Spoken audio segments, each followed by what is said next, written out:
Nos avis placés, plaçons vite fait le contexte. Donc, on n'a pas eu de film Deadpool depuis 6 ans, ce qui est beaucoup pour un écart entre deux films d'une même saga.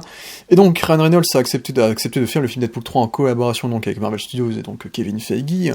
Donc, premier film qui sera un peu hybridé Fox, etc. Avec l'idée, et il faut savoir... C'est historique, ça. Ouais, c'est historique. C'est le seul truc qui va peut-être rendre le film un peu marquant dans cet aspect-là, dans l'histoire, on va dire. C'est qu'on est un peu dans cette hybridation Fox-Disney. Et il faut savoir, pour l'information, parce que le film, ils ont fait plein de versions du cinéma, etc., que c'est Hugh Jackman qui lui-même voulait jouer dans un film Deadpool et qui est venu leur dire « Vas-y, on fait un buddy movie Deadpool et Wolverine ». C'est même pas eux qui sont allés le chercher, c'est lui qui était chaud, genre. C'est qu'il y a un jour, il s'est dit « Ça manque pas de jouer le perso », et puis il s'est dit « Putain, j'ai quand même envie de faire un film avec Ryan, quoi ».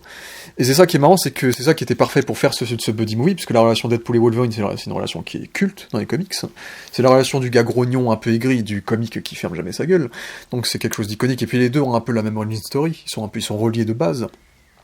Et en plus, l'avantage, c'était que les deux acteurs, Ryan Reynolds et Hugh Jackman, sont très très potes, se taclent sur les réseaux sociaux de manière comique. Et donc c'était le moment idéal pour qu'enfin ils fassent un film ensemble, et on a enfin ce film-là. Et donc ils ont accepté de faire ce film qui serait une espèce de critique méta sur un hommage, une critique méta un peu de la situation de Marvel actuellement, et un hommage au film de la Fox essentiellement. Et donc voilà, et donc ils ont pris Sean Levy, donc encore un nouveau réalisateur pour ce nouveau film Deadpool, Sean Levy, pour moi c'est un peu le Yes Man originel, c'est le gars, tu te dis, oh il a fait des films avec Ryan Reynolds avant, il a fait Adam Project, il a fait Free Guy, des trucs un peu OSF que tout le monde a oublié, mais il a quand même fait certains des meilleurs épisodes de Stranger Things, et puis tu dis, putain, c'est lui qui a fait les films La Nuit au musée. C'est lui qui a fait le remake de Starsky et Hutch. C'est lui qui a fait le film La Panthère Rose avec Steve Martin. Diablement efficace. Il a fait Real Steel avec Hugh Jackman. Donc en fait tu dis, mais en fait j'ai grandi avec ce mec en fait. Il a fait des comédies qui sont assez populaires quand même. Mais jamais il y avait non plus de l'ambition de mal mental dans son cinéma quoi. C'est lui Yes Man original quand même. Et on va voir si c'est le cas ou pas pour ce film-là. Real Steel, c'est un concept à l'œuvre. C'est même pas vraiment un film où il y a un point de vue, tu vois, le point de vue il est que sur le papier, c'est comme faire un film sur l'écologie et il n'y a pas de réa derrière, tu fais une pub, c'est pareil. Oui. Et donc, mais il y avait un acteur, attention. Ouais. Et donc le souci c'était que le Hugh Jackman était décédé, en tout cas Logan était décédé dans le film éponyme, et donc l'idée de le ramener, ça fait potentiellement peur à tout le monde, et donc il fallait trouver une pirouette pour le ramener, et donc jouer et taper sur le multivers, et donc sur le concept du multivers qui est prépondérant actuellement dans le MCU. Et donc à partir de là, déjà je voulais dire que la promo de ce film-là, je la trouve moins marquante que celle des deux précédents. Dans les deux précédents, t'avais quand même Deadpool avec David Beckham, Deadpool avec Céline Dion, t'avais des trucs de fou dans la promo des deux précédents. Stan Lee dans le petit teaser que j'avais fait aussi, ouais. Voilà, le petit teaser avec Stan Lee. Là où celui-là, il y a Deadpool et Hugh Jackman qui font quelques pubs pour quelques trucs, mais en-delà de ça, je trouve que c'est plutôt timide en vérité. Si tu veux, entre la musique de Madonna et le X Give It To Ya, je sais pas quoi. Là, le X Gun Give It To Ya, ouais. Il y a 2 mondes d'écart. Donc avec une promo un petit peu plus timide, en tout cas je m'attendais quand même à un film qui serait quand même plus intéressant, notamment que les derniers Marvel, où Marvel est dans une pente un peu descendante. Un peu. Donc à partir de là, émettons notre premier avis sans spoiler, vu qu'on sort du film et qu'on est encore tôt pour pouvoir en parler sans spoiler. Et en vrai il y a plein de choses à dire sans spoiler, en vrai ça va. C'est facile à parler du film, en vrai ça va. Et Seb, donne-nous ton avis. C'est complexe, parce que, je vais parler de mon avis, le contexte. J'étais très inquiet, les trailers 1 et 2, le 2, on est tous d'accord, on va tous l'accorder, était meilleur. Je voyais la réalisation moyenne, bas de gamme, mais avec des plans d'intention, on sentait qu'il allait faire un truc un peu kitsch, un peu humoristique, et qu'il allait s'inspirer, je pense, si c'est peu dire, du travail de David Leitch, sur le 2 notamment, et une sacrée inspiration, parce qu'on voit qu'il n'a pas du tout le même niveau, mais qu'il essaye, comme il peut, Lévy. Je trouve, à l'arrivée, que c'est, pour Marvel et pour l'MCU, un tour de force. Moi qui m'étais complètement désintéressé, vous avez pu le voir, vous avez pu le remarquer sur la vidéo Captain America 4, le trailer. Ma réaction sur MCU, je ne suis plus rien. Les derniers films, les dernières séries, j'en ai plus rien à faire. Ça ne m'intéresse plus. C'est d'une platitude. Et comme je le disais, comme j'aime le répéter, je vais arrêter, les acteurs m'ont toujours fait venir voir les films. Et ce qui avait pour moi grandement participé à, si je puis dire, ma déception contraire à celle des fans sur Doctor Strange 2, là où tout le monde l'a aimé, c'est que la casting ne m'a absolument pas emporté, il m'a endormi. Là où No Way Home, j'avais encore pu y croire et j'avais encore pu me dire c'est Marvel, la réa est à chier, il y a un potentiel tellement supérieur à faire avec 3 Spider-Man, avec une licence où t'as eu des mecs comme Sam Raimi qui sont passés par là et des acteurs pas ouf non plus mais marquants avec des regards. Là tu me mets Tom Holland, tu me mets Jacob Batalon, mais il m'avait marqué parce qu'il y avait ces acteurs là qui étaient revenus, il y avait le retour en force d'Andrew Garfield. Donc quel allait être le retour en force et le tournant de ce Deadpool et Wolverine? Qu'est-ce qui allait me faire accrocher à ce film-là? Moi qui n'avais rien, parce que Hugh Jackman, son discours de j'étais dans ma voiture, j'étais pas très bien ou je sais pas quoi, je me suis dit je vais offrir ça aux fans, en fait, faut que je revienne pour le rôle. C'est ça, on l'a tous vu passer par là, cette interview de Hugh Jackman qui vous aura peut-être motivé à aller voir le film, à vous dire attention, il est spécial ce film, c'est un Marvel, mais attention. De toute manière, les gars, c'est Deadpool, c'est quand même ce qui colle le mieux à Marvel. Même si, comme je l'ai dit précédemment, ils sont allés plus loin dans des retranchements, on va y venir plus tard. Moi, Marvel a réussi. Moi, je félicite Kevin Feige. C'est peut-être la seule fois, donc autant le faire là. Pour son tour de force commercial déjà, parce que aucune surprise ne m'a été gâchée. C'est très rare. Dans ces dernières années, c'est très rare que, après mon désintérêt global à Marvel a fait que je ne suis pas allé voir les trailers en profondeur, on se doute bien. Mais je n'ai été divulgaché de rien et j'ai pu profiter, diverti. Il est pas long, 2 heures, mais pour moi ça a été un plaisir. Voilà, que je regarderai et puis j'ai même envie, peut-être te surprendre, j'ai même envie de l'acheter. Donc voilà pour commencer, c'est déjà pas mal. Ben, ce que je trouve intéressant, c'est qu'à la fois on peut peut-être dans un côté voir un aspect aveu d'échec parce qu'on fait un film Marvel avec des personnages qui viennent pas du MCU de base, on ramène Ryan Reynolds, on ramène en plus Hugh Jackman en Wolverine, alors qu'on serait plus dans un prisme de rebooter les X-Men et de faire une nouvelle saga, ce qui est toujours le cas, il faut savoir. Mais à la fois, il y a un aspect sincère qui fait que ça rattrape tout ça, que c'est que en fait tout le monde fait ce film de manière sincère. En fait, c'est que Kevin Feige, il a commencé son boulot de producteur de Marvel avec le premier X-Men.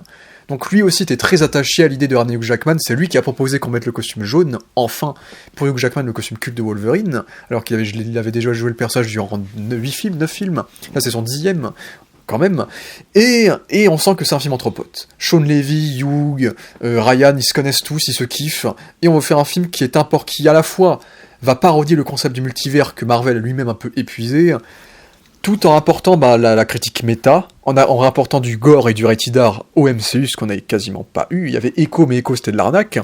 Et en apportant quand même l'émotion entre ces personnages, parce que oui, c'est un film avec des caméos, des caméos, on y reviendra, mais c'est un film avec des personnages importants, etc., un hommage, mais c'est aussi un film sur un duo, un buddy movie, 2 personnages à développer, ce sont ces personnages-là qui sont censés être le cœur du film, et effectivement, c'est le cas, c'est que pour la grande majorité du film, je trouve que les apparitions surprises, les caméos, etc., servent pour, en grande partie, les personnages, leur développement narratif, qui fait que, au-delà d'un simple blockbuster un peu marrant, il y a quand même un peu d'émotion. Après, c'est aussi ce que beaucoup de gens vont dire, c'est que beaucoup de gens attendent un film pour ce qu'ils veulent eux attendre, que pour ce qu'il est. C'est que beaucoup de gens s'attendaient à ce que ce film-là va développer l'arc Kang, qu'on va savoir qu'est-ce qui va se passer dans le prochain Avengers, etc. Alors que non, c'est un film qui est très auto-centré, qui est très focus sur son histoire et qui à la fin peut s'arrêter là, en fait. Donc pour moi, il faut voir le film comme il est, un vrai buddy movie sincère, mais qui est perfectible. Il est perfectible. Pour moi, j'ai pas crié à la dinguerie non plus. Pour moi, c'est un film qui est très, très correct en tant que blockbuster, très ok. Mais déjà, pour moi, c'est en dessous du 2e Deadpool, déjà. Pour moi, il est au milieu dans la trilogie. En fait, il est handicapé. Ouais. Déjà, par le réalisateur, par la boîte de production qui est Marvel, qui ne laisse aucun talent dans ses studios. Je suis désolé, l'éclairage toujours aussi dégueu. Toujours aussi dégueu, excuse-moi, la scénographie avec les décors.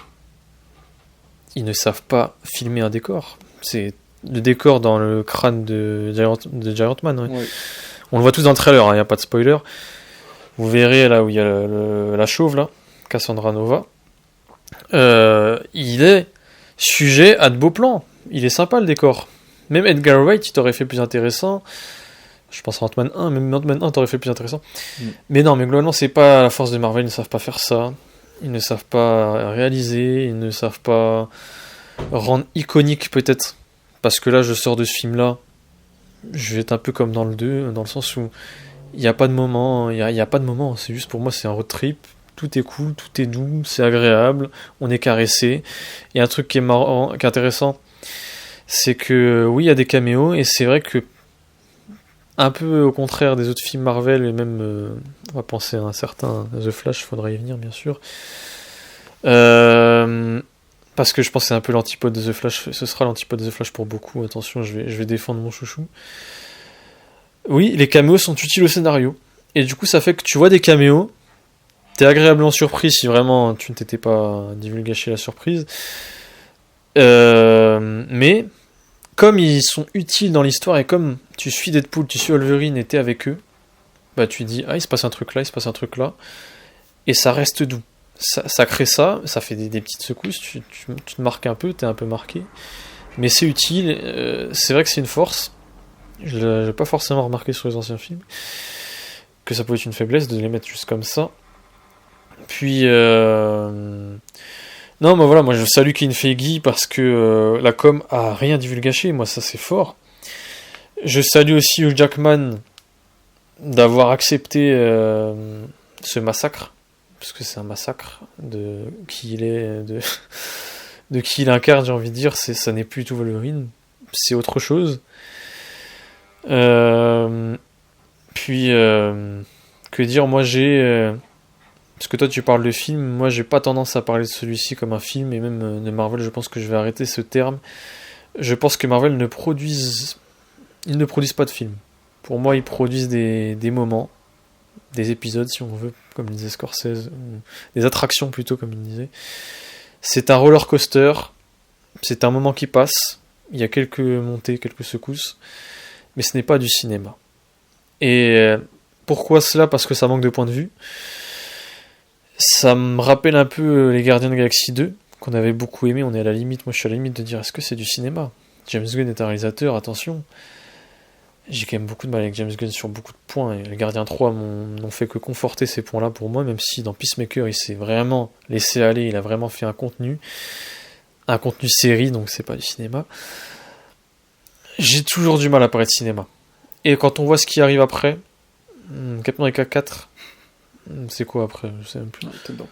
Thunderbolt, je sais pas si je vais voir, je sais pas ce que c'est. Les 4 fantastiques. Franchement, j'ai juste envie de dire profitez, c'est un film qui vous remontera le moral, en espérant que vous n'ayez pas trop d'attentes dessus. C'est un film Deadpool, faut pas attendre quoi que ce soit, il peut que vous surprendre. Ouais. C'est un film qui relève un peu la pente par rapport au dernier projet du MCU, clairement. C'est le meilleur depuis les Gardiens, au moins, on va dire. Et oui, les Gardiens 2. Même 3. Moi, j'aime bien le 3. Oui, ok. Mais sinon, Eternal, c'est tant qu'à faire. Mais oui, pour moi, c'est un film qui est vraiment... C'est du divertissement. C'est pas un film où tu dis... à la fin, tu fais, putain, date cinéma, tu vois. Pour moi, c'est un film qui est ok, tu vois, qui est très ok, qui on passe un très moment... Très commercial. Alan Williams, Est-ce que The Flash, d'ailleurs, ça c'est une bonne question, parce que tout le monde gueulait sur ce film pour les effets spéciaux, mais le ressenti commercial, il était vraiment dans The Flash ? Ah oui. Pour les caméos, qui ne servaient à rien, mais sinon, dans l'histoire, avec la maman, avec l'émotion, avec le fait qu'en fait, le jumeau de Barry, c'est lui ennemi. Certes, c'est très classique, on l'a vu dans Retour vers le futur, etc. Mais je trouvais qu'il y avait un côté sincère, quand même. Là aussi, dans Deadpool 3, il y a un côté sincère. Mais c'est Marvel. Moi, je trouvais quand même dans The Flash, il y avait comment il s'appelle, le réalisateur de ça. Voilà, le Andrés, qui avait envie de nous faire rêver, qui amenait sa magie, sa caméra qui bougeait partout, et qui rendait ça joli. Moi, j'avais beaucoup aimé The Flash, vous savez très bien, pour la mise en scène. En tant que film, je ne suis pas le mec qui va me lever tous les matins pour le regarder. Moi, je l'ai vu 2 fois, ça suffit. Je l'ai vu que 2 fois. Bien entendu, ça m'a suffi. Parce qu'en général, les films Marvel, vous allez voir notamment certains youtubeurs, au bout de 2 fois, notamment, je pense à The Eternal, c'est tout de suite un peu moins bien. Donc après, on vient me parler de grands films. Il n'y a pas de grands films chez Marvel, ça n'existe pas. Il y a des moments. Premier Avengers. Ouais, voilà. Non, mais c'est... Tiens, même celui-là, j'ai du mal à l'appeler grand film. Pour moi, j'ai l'impression de voir un jeu vidéo, j'ai l'impression de voir un... C'est un moment. Tu vois, il rappelle à tous 2001. Avengers. Peut-être ça aussi qui a fait son succès, je sais pas. Ça me rappelle McDo, ça me rappelle... Je sais pas, il y a un truc lumineux. Tu vois, Endgame, il me rappelle Fortnite. C'est une référence, je pense que vous aurez. Bref. Et oui, Une chose aussi où je devais venir sur Deadpool 1, 3 sans spoiler, c'est le multivers qui a été teasé. Et bah rassurez-vous, on n'est pas dans Doctor Strange 2, on n'est pas dans No Way Home, il n'y a pas de pirouette bizarre, scénaristique, étrange, qui va vous faire détacher ou gueuler ou dégoûter de l'écriture toujours si raffinée des Marvel. Dans celui-ci, il y a des choses illogiques, mais on s'en fout. C'est Deadpool, on s'en fout. Exactement. Un peu comme la phrase de fin avec avec sa copine. J'ai fait ça pour toi, même si je sais que tu t'en fous. Voilà. Et bah, d'ailleurs, pour moi, il faut faire la distinction quand même entre caméo, qui pour moi se résume à une apparition qui dure moins d'1 minute, et un personnage tertiaire, voire secondaire. Parce qu'au final, dans ce film-là, il y a très très peu de caméos, si on va dans cette vision-là, parce que les 3/4 des personnages... Déjà, vous en aurez pour votre argent si vous voulez des caméos. Il y a beaucoup de personnages surprises dans ce film-là, mais ce sont même pas des caméos, ce sont des personnages secondaires, qui ont plus de 1, 2, 3 scènes, tu vois, donc c'est pour ça qu'à la fois, je trouve qu'ils servent un peu l'intrigue, et donc ça fonctionne beaucoup mieux, mais ne vous attendez pas à des caméos de malades mentaux non plus, pas des personnages prestigieux, quoi, parce qu'il y a ce côté, on rend hommage à la Fox, mais à la fois il y a une critique méta avec l'utilisation, c'est dans la bande-annonce évidemment, l'utilisation du néant de la série Loki, qui est un peu la poubelle du multivers, pour faire des caméos un peu has-been, en fait, de faire des caméos de personnages pas forcément attendus, où tu dis, mais pourquoi c'est lui qu'on ramène, et à la fois ça marche avec le passif que ces caméos ont avec la Fox, ou avec d'autres aspects qui sont reliés aux acteurs, ou par exemple. Et c'est ça qui fonctionne, c'est que certains sont là pour l'hommage, certains participent au développement des personnages, mais en tout cas, tu as ce profil de personnage durant tout le film, et des caméos, au final, il y en a assez peu, il y en a 2-3 en vrai, des vrais caméos, qui durent moins de 2 secondes, en fait.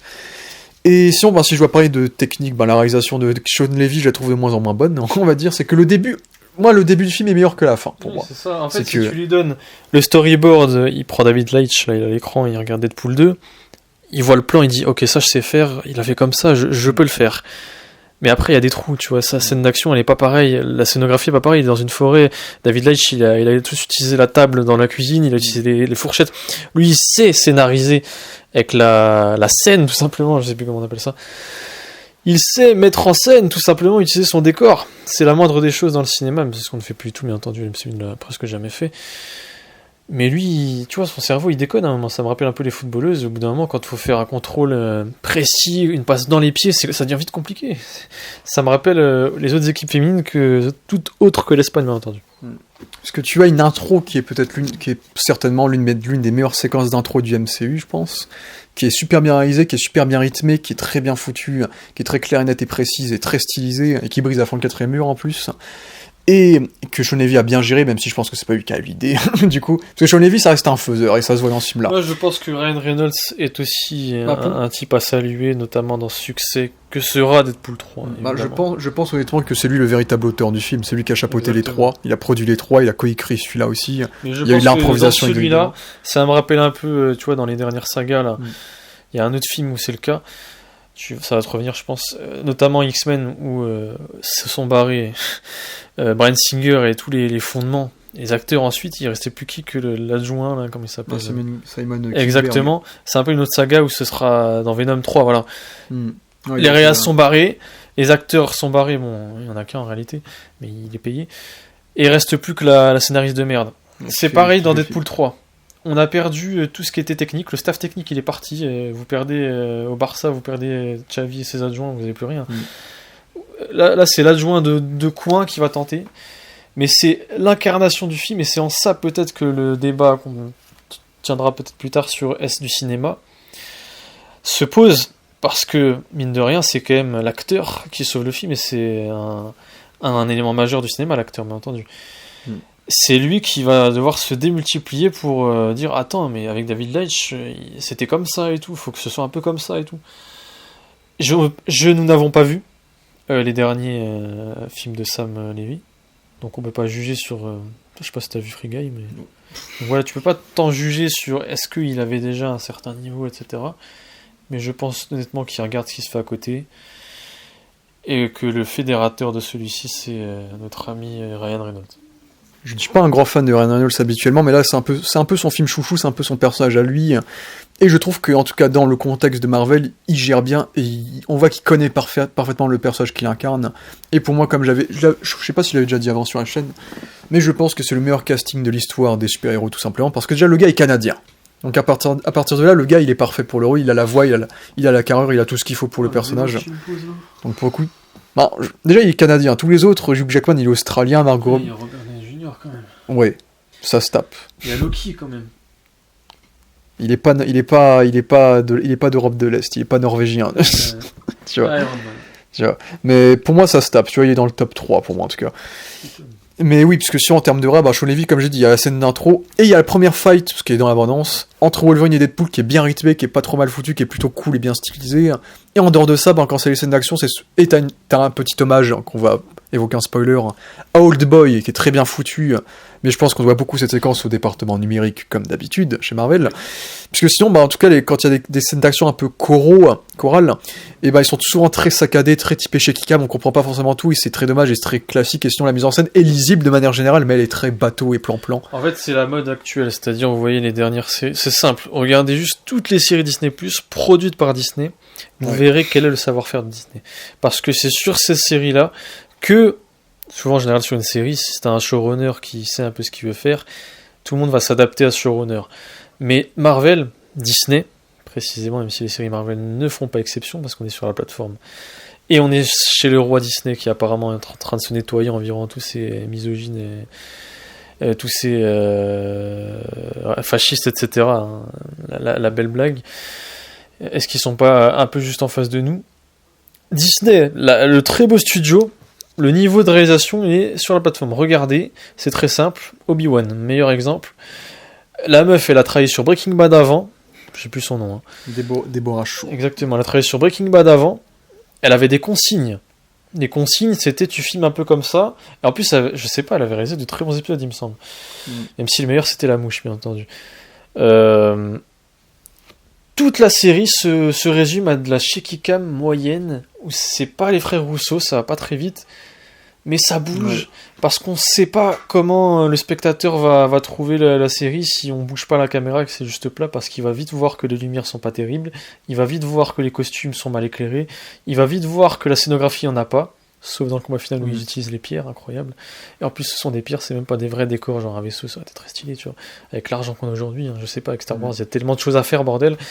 Mais bon, il y a pas de... je sais pas. C'est ça qui est marrant, c'est que Sean Levy, sa meilleure réalisation, c'est probablement dans la télé avec Stranger Things, parce qu'on lui a quand même donné des très très gros épisodes de Stranger Things, genre les plus connus, genre. Donc ça qui est marrant, c'est qu'on dirait que c'est pas le même gars qui a fait tel projet au cinéma. Après, j'aime pas la série, je suis pas très fan, mais techniquement c'est un peu plus quali, tu vois. Parce que là, comme d'hab, en termes de photos, c'est du Marvel, c'est tout est éclairé, tout est blanc, il y a aucun contraste. Donc le film n'est pas très beau. En termes de décor, il y a beaucoup de décors un peu vides. Et même si dans le néant t'as des décors sympas, parce qu'évidemment t'as des refs au MCU, à Marvel, partout dans le néant. C'est ça qu'on perd dans le 2, là tu peux leur envoyer aux spectateurs. Ce qu'on perd dans le 2, comme ça ils vont comprendre quand même qu'on dit pas de la merde. Regardez quelques scènes du 2, les scènes d'intro, j'en sais rien, tapez Deadpool de Scenes, vous verrez l'utilisation du décor de David Leitch avec son personnage, avec ses personnages, avec ses acteurs, et qui influe dans les scènes, qui influe dans le déroulé même de l'histoire. Pas forcément juste de l'action et un mec qui balance une casserole, non, dans l'histoire. Et regardez Deadpool 3 à côté. Et même les films Marvel de manière globale. Vous verrez ce que c'est qu'un mec qui sait prévise, entre guillemets, préparer une scène et qui a un petit peu l'aspect réalisateur. Et même dans cet aspect-là, je pourrais défendre les John Wick, qui utilisent toujours ces décors. Oui. Et puis visuellement, les effets spéciaux sont pas fameux, ça passe, mais il y a beaucoup de fonds verts qui sont lisibles, il y a beaucoup d'éléments CGI qui sont lisibles. L'inertie des corps, quand il y a un corps qui tombe, on voit que c'est pas un vrai corps. Mais je trouve, en fait, pour moi, ce qui prend le film, c'est comme on l'avait dit, c'est vraiment le fond qui pâlit sur la forme. Enfin, c'est vraiment le fond, c'est vraiment ça qui fait qu'on arrive à oublier un peu les détails et les problèmes techniques de ce film. C'est le développement des personnages et la sincérité qui se dégage de ce film-là. C'est qu'il y a des critiques, il y a déjà Disney n'a absolument pas aseptisé le côté Deadpool. C'est qu'on a beaucoup de violence. Après, Deadpool, ça a toujours été de la violence cartoon, la violence très CGI, qui est pas gore pour le gore. Et donc c'est une violence qui a toujours un peu ce côté un peu accessible qui fonctionne bien. Mais il y a un côté, en fait, si vous prenez ce film comme une pure comédie, je sais pas quel film, Thor 4 peut-être, Ragnarok, qui pour moi a des scènes d'action pas folles du tout. Ragnarok pour moi en termes de metteur en scène, on est sur Taika Waititi, j'ai du mal. Je trouve que James Gunn est loin devant, alors que vous savez que j'adore pas James Gunn. Ou même, vous prenez Peacemaker, c'est un super exemple, ça. Parce que Peacemaker, là, pour le coup, James Gunn, il s'est complètement lâché. Et la réalisation, c'est quoi? C'est une caméra qui tremble tout le temps. Photo simple, décor simple. Mais le fait que ce soit comique, et que tout est comique dans la série, et tu vois l'introduction, le générique génial, il n'y a pas de photo, c'est même, on dirait un making-of, le truc, un set de tournage. C'est dans l'esprit. Bah, dans cet esprit-là, si vous le ressentez dans Deadpool 3, et si vous êtes comme ça en regardant Deadpool 3, vous allez vous dire, bah c'est très bien, c'est très cool, j'ai eu ce que je voulais. Si tout est comique pour vous, Deadpool 3 sera très bien, parce qu'en termes de comédie, la comédie en termes de réalisation, ça a toujours été très simple. C'est pas du tout spectaculaire. C'est pas du Sam Raimi. C'est pas je peux penser même dans Gemini Man à Ang Lee. Je peux penser à Muschietti, bien sûr. Je peux penser à le gars de Kingsman. C'est loin de tout ça. Il n'y a aucune maîtrise en fait. On voit que ce film-là est beaucoup. Je pense qu'en termes d'humour et de dialogue, etc., ce film-là doit être supérieur aux deux premiers, dans le sens où ça se voit que cette fois on a pris un gars de comédie pour ce film-là. Il n'y a pas que ça. Et même si l'humour de Deadpool a toujours été meilleur en humour que la Fox. L'humour de Deadpool, ça m'a jamais trop touché, parce que c'est l'humour un peu pipi caca, un peu vulgaire, et un peu grasse, on va dire. C'est bien écrit. Et c'est sûrement pas l'aspect qui m'a le plus fait kiffer dans ce film-là, c'est vraiment l'humour méta. C'est que là, l'humour méta est très très actuel, mais déjà, on est très très actuel sur la situation du MCU, on s'amuse à fond sur la situation du MCU, sur la situation de la Fox, sur le fait de ramener Wolverine, l'aspect méta est super, et également sur l'aspect sociétal, on parle du wokisme, on parle des réseaux sociaux, on parle de tout ça, donc le film va à fond dans son humour, un humour qu'on peut trouver assez osé même pour Marvel, qui aura qu'à accepter des choses qui peuvent être mal prises par rapport à eux-mêmes. Et donc c'est assez marrant de voir Marvel accepter de rire d'eux-mêmes dans ce film-là, avec en fait la patte Fox, la patte Ryan Reynolds qui accepte de le faire ça. Dans She-Hulk. Ouais. Mais She-Hulk, c'était leur produit à eux. Le problème avec She-Hulk, et du coup, il y avait ce côté cynique. She-Hulk, c'était orienté, quoi. Ça tapait sur des catégories, quoi. C'est ça qui faisait qu'on n'était pas tous. Après, j'ai pas vu She-Hulk pour m'exprimer trop dessus, mais j'ai vu des choses, j'ai entendu des choses, bien sûr. L'intelligence artificielle. Là, le truc, c'est que là, c'est pas Marvel qui a écrit le film, c'est les dialogues, c'est Ryan Reynolds. Et lui, il a son propre type d'humour, en fait. Et c'est ça, en fait. Et il est fidèle au précédent. Qu'est-ce que Marvel a refusé? Qu'est-ce que Marvel n'a pas refusé? En vrai, je pense qu'ils n'ont pas refusé grand-chose, en vrai. C'est ça, en fait, qui est surprenant. C'est là que je disais que Marvel était dans ses retranchements au tout début. Vous verrez certains dialogues, il y a des dialogues, je parlais des patrons de Disney là, qui étaient misogynes ou je ne sais quoi, je parlais ironiquement de Disney, Disney est en train de s'autocritiquer, parce que Disney promeut l'image, certaines images de l'homme et certaines images de la femme moderne. On pense à leur dernier contenu qu'on a totalement bidé, on pense à La Petite Sirène, on pense à d'autres produits comme ça. Qu'est-ce que Marvel a accepté et qu'est-ce que Marvel a refusé? Et quand on voit certaines limites, certains retranchements, on pourrait se demander, c'est un studio privé qui a fait ça.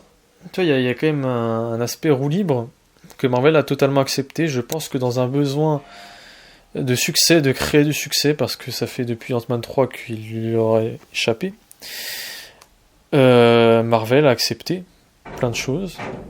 Et on parlera en spoiler, mais tu parlais de la scène d'Oldboy. On l'a pas vu avant, ça, dans les Marvel. Donc voilà, on y reviendra en spoiler. Ouais. Par contre, est-ce que le film est accessible pour un public novice? Je dirais qu'en termes de divertissement simple et efficace, je pense le film, déjà il y a la TVA qui est introduite de Loki, et comme elle est introduite du point de vue de Deadpool, en fait elle est assez accessible et on comprend le concept très rapidement. Mais je pense que pour capter toutes les références, je pense que déjà il faudrait bien connaître un minimum quand même le cinéma de Marvel, et pas que du MCU. Vraiment l'histoire de Marvel au cinéma, pour vraiment capter chaque référence et persos secondaires qui peuvent apparaître dans ce film-là. Et de base, le film parle beaucoup en référence. Tu vois, ça référence beaucoup de franchises de films, beaucoup de références cinématographiques qui ressortent dans ce film-là, qui fait que si vous n'êtes pas un petit peu calé quand même sur la pop culture, certains dialogues peuvent vous échapper, malheureusement. Donc je dirais que ça peut être le souci pour une personne qui est non initiée totalement, c'est que oui, le film est très orienté par rapport à la geekerie, on va dire. Et sinon, si on parle de fond, comme j'ai dit, on a parlé de l'humour qui était très actuel et méta et assez surprenant de la part de Marvel. Mais en termes de fond, je trouve qu'en fait, on a réussi. Ça a toujours été le point fort de Deadpool, en fait. C'est que Deadpool, dans les comics, on a toujours eu du mal à en faire un personnage intéressant parce qu'il a aucune faille.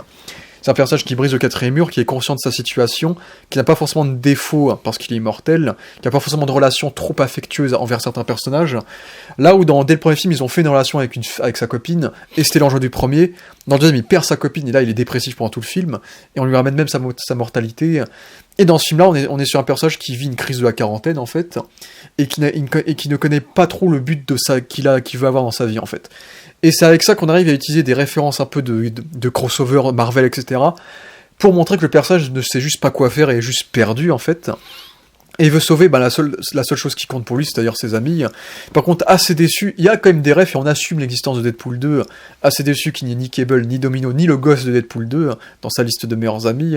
Mais on espère qu'ils reviendront très vite. Avec la continuité à la Fox. Ouais, la continuité à la Fox. Après, ils ont ramené tous les autres, sauf aussi l'acteur qui jouait Weasel dans Deadpool 1 et 2, mais ça c'était parce que l'acteur a été un peu cancel et Ryan Reynolds se pouvait plus le saquer.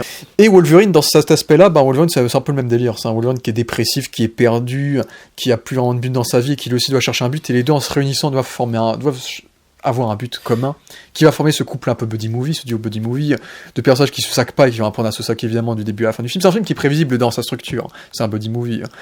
Mais Hugh Jackman, en tout cas, parce que Ryan Reynolds, il est fidèle à lui-même, il joue Deadpool comme il l'a toujours aussi bien joué, donc il n'y a pas de souci avec lui. Mais Hugh Jackman joue une version qui est quand même assez différente du Wolverine qu'il avait joué précédemment. Déjà qui est plus comique, Hugh Jackman va rire dans ce film-là déjà, et en plus, en dehors du fait qu'il est cynique, en dehors du fait qu'il ait une forme impériale, là, pour 55 ans quand même, le gars il se porte bien, alors que ça fait 24 ans qu'il joue le personnage, record, on rappelle. Et ben le personnage, on arrive à lui instaurer à lui faire jouer du neuf. Hugh Jackman dans le rôle, il arrive à encore jouer du neuf, déjà plus de comédie dans ce film-là, un côté dépressif, mais tragique comédie dans la dépression. Tu peux le ramener aux comics. Un petit peu comme Taika Waititi, on va dire, dans ce style-là. Le ramener aux comics avec des blagues de style grossière, un mec qui boit, qui veut pas se préoccuper des autres. Et là, il y en a de l'alcool. Même si, attention, c'est Marvel. Quand il boit beaucoup, il faut que Deadpool lui rappelle. Attention à ton foie, c'est dangereux. Donc, tu vois. On reste dans un film Marvel, il y a quand même des limites. Le seul truc qu'ils ont vraiment enlevé, c'est le sexe, mais c'était pas nécessaire pour ce film-là. Voilà, mais sinon il y a un peu de tout, je crois qu'il y a un cigare. Là, il y a un dialogue sur la coke qui est dans la bande-annonce, il y a un cigare, Sur la coke, on peut même pas parler de talc chez Marvel, tu vois. Bon, ça c'est facile. Pourquoi pas, je crois qu'on a même des blocs comme ça sur la série She-Hulk. Et ce qui est intéressant, c'est qu'ils insistent énormément sur le fait qu'il ait enfin le costume jaune. Et ce qui est sympathique, c'est en fait, le costume jaune, ils font tout un développement par rapport au costume jaune. Il y a une évolution qui est reliée à ça. Et est-ce qu'il y a bien le masque dans le film? Bon, ça c'est pas un spoiler, il y a le masque, on l'a vu dans la promo, dans les concepts, dans les arts promotionnels. Il y a le masque, il est là quand même assez longtemps, mais en fait, le masque il est placé de manière à ce qu'on le mérite, en fait. C'est ça qui fonctionne, c'est qu'il y a une évolution qui est installée durant tout ce truc-là. C'est souvent réussi chez Marvel, quand tu regardes Endgame, quand tu regardes, tu mérites tout dans Marvel, c'est toujours ça. Ils donnent la récompense, c'est un peu le cliffhanger d'une série. C'est pareil. Moi, je prends pas ça de manière forcément positive, dans le sens où c'est Marvel. Mais c'est vrai qu'en termes de fans de comics, c'est vrai que c'était impensable d'enfin voir Hugh Jackman porter le costume, et avec le masque ça passe ou ça casse. Et si on doit parler vite fait des méchants, des antagonistes, on va dire Matthew McFadden, l'acteur de Succession qui rejoint le film dans le rôle de Paradox de la TVA, est très très cool, il a un rôle très en surjeu, très en comédie, qui marche bien avec Deadpool et qui fait que l'acteur a très bien sa place dans ce film-là. Bon, il joue un petit peu quand même ce qu'il joue dans Succession, le côté un petit peu entrepreneur bien sapé, un petit peu cynique. Un peu comme, tu sais, l'acteur Sean quelque chose là qui était dans. Ouais, le Michael Sheen, je crois. Michael Sheen, voilà, le Gallois. Attention les Gallois. Ouais, il joue Michael Sheen. Moi, je déteste Michael Sheen. Même si lui, il a un peu plus de charisme que Michael Sheen. Il joue mieux Michael Sheen que Michael Sheen, qui est pas un très bon acteur pour moi. Ça passe. Un peu long. C'est peut-être là que j'ai trouvé les longueurs du film. Et pour moi, ma déception, ce serait plus l'antagoniste, donc Cassandra Nova, jouée par Emma Corrin, qui est censée être un personnage assez important des comics. C'est la sœur de Charles Xavier, qui est aussi puissante que lui, qui est une Charles Xavier méchante, entre guillemets, et qui, sans spoiler un certain événement de X-Men 97 qui a marqué toute la série dans les comics, c'est elle qui est responsable de cet événement. Ce qui montre à quel point c'est une menace importante et qui a vraiment marqué son pas dans la franchise, alors qu'elle a été créée dans les années 2000, c'est un personnage relativement récent. Et je trouve que même si Emma Corrin joue bien le rôle, après elle avait joué Elle est vraiment mince comme ça dans le film. Elle avait joué Diana dans The Crown, était très bien, et je trouve que sa perf dans le film est très bien. Elle a vraiment mince. Hein. Ouais, elle est mince comme ça, je crois. Okay. C'est une méchante qui va dans le style comique, ça peut faire peur, dans le style comédie justement du film. Et on essaie de développer peut-être un petit peu son fond en mode qu'en pense son frère Charles, etc. On développe à peine sa backstory, mais je trouve qu'on pousse pas assez dans le truc. Et qui fait qu'on a une méchante qui est juste très très méchante, qui à la fin. Après, est-ce qu'elle allait vraiment devenir touchante? A un rôle de méchante. Touchante peut-être pas, mais au moins, pour moi, Cassandra Nova, elle mériterait d'être l'antagoniste d'un film X-Men, quoi. Là, je trouve que son rôle dans le film. Ah ouais, elle est importante comme ça. Ouais, elle est puissante, elle a les pouvoirs de Charles Xavier, tu vois. Autant le rendu visuel de ses pouvoirs sont stylisé, vous verrez. Autant je trouve qu'en termes, oui, elle a pas tant. Marvel s'est permis, attention, styliser des pouvoirs comme ça. Ils faisaient pas ça avant chez Marvel. Bah non, ils peuvent avec la classification, tu vois. Mais autant elle a pas tant de scènes que ça, autant je trouve qu'en termes de menaces, elle tombe un peu vite comme un flanc, malheureusement. Puisque je vous dis honnêtement, le dernier acte pour moi est quand même plus faible en termes de le combat final entre guillemets est quand même plus faible que le reste du film à peu près. Parce que c'est pas en vrai le vrai climax, c'est pas vraiment de l'action et du coup c'est un petit peu décevant et c'est un peu cliché aussi. Pour moi le climax c'est la scène All Boy, après j'en ai plus rien à faire. Et All Boy après le reste qui rend le climax c'est pas dingo quoi. Ouais. Mais ne vous attendez pas à des Tignes de Manteau, la scène post-générique c'est une vanne. Après vous pouvez la regarder parce que la scène la scène est marrante par rapport à une autre scène du film et ça reparle d'un caméo entre guillemets. Mais la scène post-générique reste dispensable. Mais je vous conseille quand même de rester sur le générique parce que je trouve que l'hommage de la Fox est très très beau dans le générique. Parce qu'autant l'hommage, pour le coup, l'hommage mérite. Ouais. Là, je serais d'accord. Ouais. Parce que pour ceux qui ne connaissent rien à rien, ils s'en foutront. Mais il y a quand même des images d'archives qui valent le détour pour les fans, un peu à l'instar du générique de Endgame avec les signatures. Même si là, c'est autre chose. C'est quand même des images de films qui ont porté le cinéma super-héroïque. Sans spoiler. Et oui, ça peut être touchant pour les vrais d'entre nous, bien sûr. Ouais, parce que l'hommage à la Fox, en tout cas, je le trouve pas non plus extrêmement explicite non plus dans le film en lui-même. J'aurais peut-être aimé qu'on développe déjà un peu plus. J'aurais aimé voir la backstory de Wolverine en images, par exemple, pour ramener vraiment parce que ça manque en fait de figures de proue de la saga X-Men dans ce film-là. Pour vraiment qu'il y ait ce côté hommage, quoi. C'est qu'on met vraiment les poubelles du multivers, entre guillemets, c'est un peu le concept. Ce qui fait que l'hommage, je trouve peut-être pas assez explicite, malheureusement, ce qui fait que le générique de fin va peut-être plaire. Et pour moi, c'est un peu ça, ces petits manques en termes de narration, c'est vraiment ce petit manque avec Cassandra Nova, la backstory, le côté pas assez développé, Wolverine peut-être un poil pas assez développement. Surtout pour moi, quand même, Wolverine, le film s'appelle Deadpool et Wolverine, mais Deadpool reste quand même le personnage principal. Wolverine a ses moments, évidemment, mais Deadpool reste quand même le protagoniste du film. Je trouve que c'est le cas la majorité du temps d'écran, et c'est son enjeu à lui, principalement, qui se relie à Wolverine. Mais la relation entre les deux marche du feu de Dieu, c'est très très bien fait, très bien écrit, on voit que les deux se connaissent, les acteurs se comprennent, ils ont très bien écrit la chose en sachant ça avec une sincérité qui est à saluer, ce qui fait que le film est un très bon moment. T'as préféré à la relation Deadpool-Cable dans le 2 ? Bah Deadpool-Cable dans le 2 c'était pas assez développé, parce que Cable c'était un méchant pendant les 3/4 du film et après il s'allie, tu vois. Bon, bah moi, personnellement, si on doit parler déjà de suite, moi le prochain Deadpool, pour moi, si tu fais un Deadpool crossover avec Thanos, avec Josh Brolin qui joue Thanos et Cable. Un vrai méchant de Z, quoi. Ouais, et à la limite, tu fais un film Deadpool cosmique, tu vois, ça peut être marrant. Ouais. Comme ça, tu peux désacraliser Thanos, ça me dérange pas, mais je trouve que même si, en tout cas, pour les gens qui avaient peur que le film désacralise un peu le film Logan, putain, vous êtes pas prêts, mais à la fois, ça s'est fait avec humour et avec sincérité, ce qui fait que c'est pas grave, en fait. Donc, oui, c'était en ça que je disais qu'il est venu massacrer son perso. Hein, ouais, c'est aussi ça. C'était visuel que je disais. Ouais. Physique, factuel. Et non, bah pour conclure la partie sans spoil, ce que je voulais amener, vas-y parle, ça va revenir. Ouais. Mais oui, en tout cas, en tant que fan de comics sans objectivité particulière, il y a des moments qui vont vous faire kiffer de fou. Hein. Notamment Wolverine, je pense que Wolverine, il y a beaucoup de moments que les fans de comics ont rêvé de voir, qui vont adorer voir également. Et puis, j'aimerais aussi terminer pour dire que la musique, par contre, comme dans tous les Deadpool, est fatalement oubliable. Oubliable, très oubliable. Il y a que, ils remettent l'extrait de Madonna qu'ils ont mis dans la bande-annonce. C'est comme dans tout le cinéma actuel, la musique, ça n'existe pas. Ils ont juste imprégné la chanson de Madonna, ils l'ont mis qu'il y avait dans les bandes annonces et c'est tout. Sinon, c'est. À part Hans Zimmer, les gars, qui respire, qui crée encore de la musique sur grand écran, je ne sais pas. Enfin, Damien Chazelle via, bien sûr, Justin Hurwitz. Pour conclure, je me rappelle de certaines scènes du film. Il y a de vraies scènes de comics de situation réalisées à la comique de situation, un peu comme l'aurait fait un très bon dans ce style, même si moi je ne suis pas fan parce que je trouve que c'est l'overdose de ce style Wes Anderson. J'ose imaginer si Wes Anderson avait pu réaliser ce film, j'ose imaginer si George Miller avait pu réaliser ce film, j'ose imaginer si David Leitch, c'est le moins bon des trois, mais non, je sais pas, ça dépend. Wes Anderson, il aurait dû surpasser aussi pour les effets spéciaux comme ça, il l'aurait pas fait. Mais je salue ça. Il y a des scènes où Marvel a vraiment amené le concept réalisation avec du cinéma, c'est-à-dire comique, hein, avec des plans super larges où c'est une scène où t'as un vaisseau qui va tomber, c'est un plan extrêmement large qui dure 5-6 secondes. Déjà 5-6 secondes pour Marvel, c'est beaucoup. Et faut le voir, quoi. Tu vois la fumée du truc qui tombe, et c'est du vrai comic situation parce que c'est loin et t'as juste le son. Et c'est visuel et ça, c'est long. Il y a eu d'autres scènes comme ça. Je pense au climax, entre guillemets, qui nous rappelle tous All Boy, vous le verrez. Marvel ne faisait pas ça avant. Marvel faisait la scène de Mysterio dans Far From Home. Mais ça, c'était pas Marvel, c'était encore les VFX. Là, je dis pas que les VFX ne s'en occupent pas.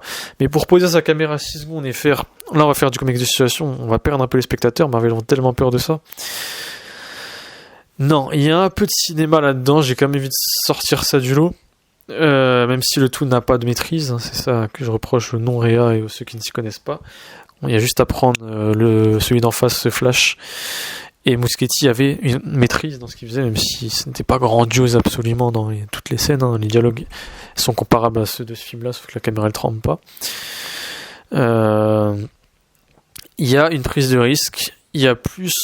il y a un méta autour de Marvel. Il y a des lines comme ça que je vous sors rapidement pour terminer, qui m'ont fait rire. Donc pour être heureux, il faut trouver le juste milieu. On parle de Marvel, bien entendu. Il y a un débat sur les Avengers, sans dire avec qui, comme quoi un personnage très important du MCU, hein, bien entendu. Ça me rappelle que Iron Man 1 était un film presque de cinéma. Ça sera le débat, on verra. Les Avengers, ce n'est pas ce qu'ils font, mais ils le font parce qu'ils doivent le faire. Ça, c'est très méta, c'est Marvel, ça. C'est complètement Marvel. Ils en ont rien à foutre de ce qu'ils font. Tu vas pas me dire Kevin Feige, tu le vois sur le tapis rouge avec son sourire, on sait très bien. C'est un commercial. Très bon commercial, il m'a complètement rassuré. Moi, j'étais inquiet par le projet Marvel. Moi, je vous le dis, le projet Marvel, pour moi, il tombait à l'eau. Et là, Kevin Feige, il m'a pris la main, il m'a dit, attends, c'est comme Kylian Mbappé, là, récemment, il m'a inquiété. Qu'est-ce qui s'est passé à l'Euro?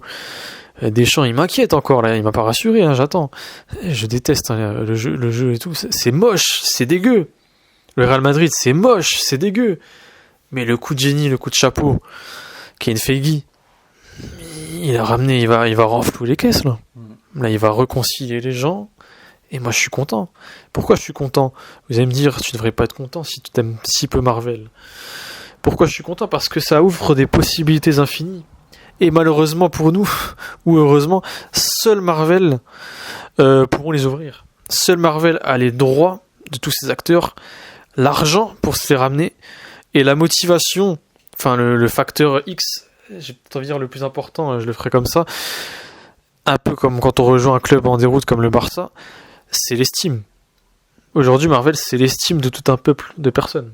Pas forcément en termes de qualité, mais tout un peuple de personnes vont toujours crier au secours pour qu'un acteur se ramène, tu vois. Et ça, c'est, nom de Dieu, ça a peut-être pu être la motivation de Hugh Jackman, j'en sais rien. Hugh Jackman, c'est pas non plus l'acteur qui a fait des films oscarisables non plus.